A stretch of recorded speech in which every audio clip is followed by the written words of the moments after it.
have to toss the log all the way over there. Well, not toss it, but roll it. So I got this far.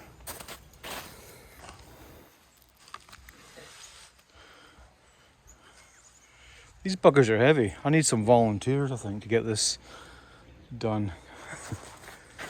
All right.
Okay, yeah, I've got to, I want to flip it up just to get a position first, and then I'm going to put a scrim on the bottom.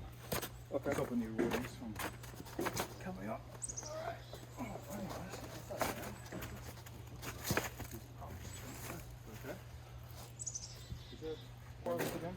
Those, do you know what those are? Well, they're tall because I can see them. I mean, they're probably gonna.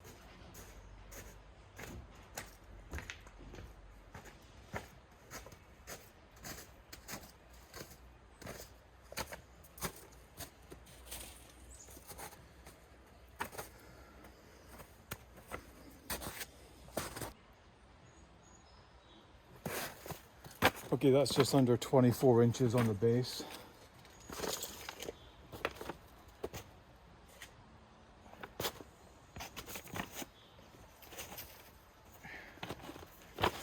And with your log hives, you want to put this on the bottom. This will stop any moles or mice or Australians from digging up from down under and getting into the cavity space of the log. So I'm going to cut this with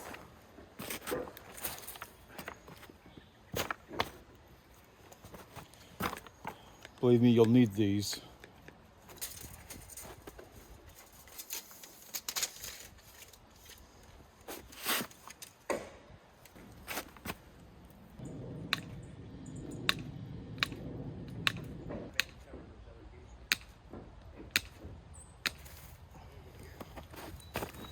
And if you haven't had a workout in a while, believe me, after you've finished installing a log, you'll feel it the next day. But it's a good feeling.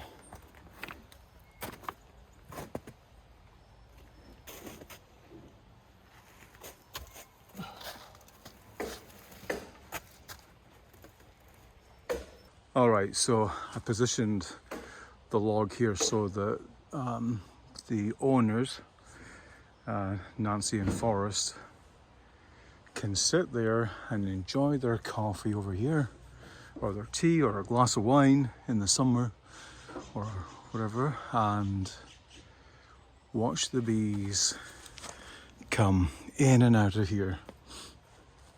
And then there's also another opening down here, but I'm going to close that off. One of the great things about these log hives is everyone is unique. Every shape, size, color, positions of entrances, they're all just beautiful. They make beautiful ornaments. So you can see how this will look like it fits in to this whole beautiful garden here.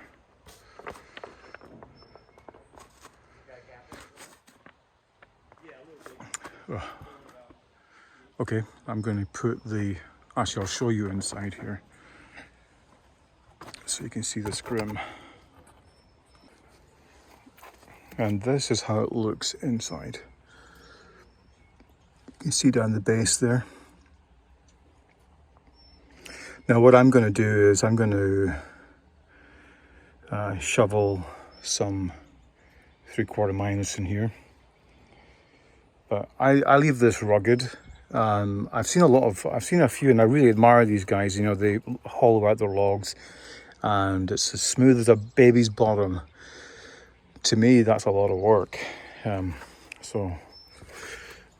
like to say that I'm artistic, and that's the reason why I leave it like this, and other reasons. But part of it is because it's a lot of work. But every log hive, a lot of the logs that I've seen after they've either absconded or died out, the whole interior, as you've seen in some of the other videos, completely covered in the propolis envelope. And actually there's an article or a paper on propolis envelope. I'll put a link in the description about that. And I did the audio for it. Might want to give that a little listen to. I thought it was really interesting. Okay, let's get the lid.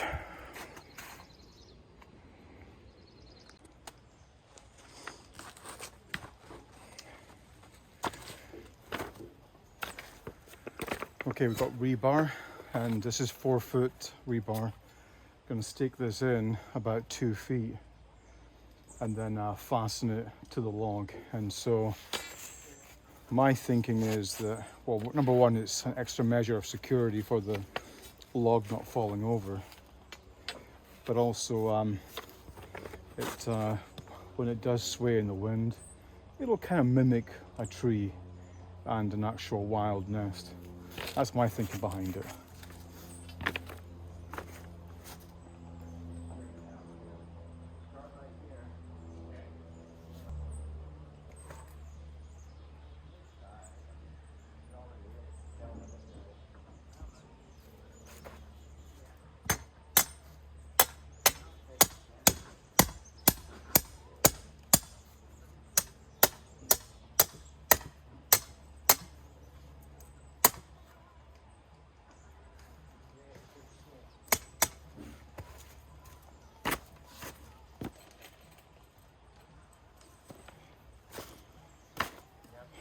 And also I've got these little copper straps.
Alright, so I'm going to put 3 of these on, and we're pretty much done.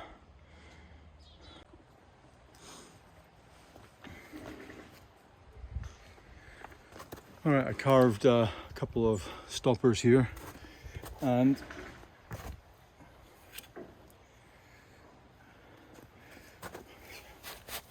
until you put your swarm in, just keep this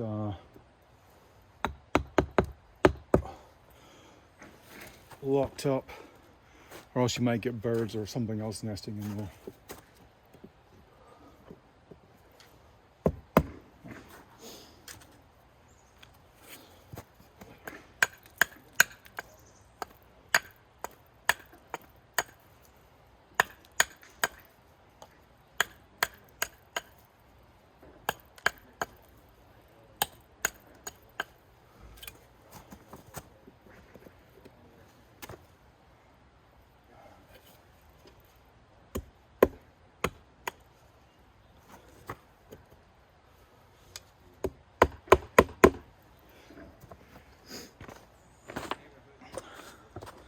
So there you have it. This is another log hive done, and off to the next one. If you like what I'm doing, this is quite a bit of work. I mean, I enjoy doing it, and but it's nice to get people to support it. I've got a Patreon page, and it's patreon.com/18bees, 18 bees, and if you've got a spare couple of dollars, support the work. That'll be great. I'll give you guys an update on this once we do the swarm install. Thanks.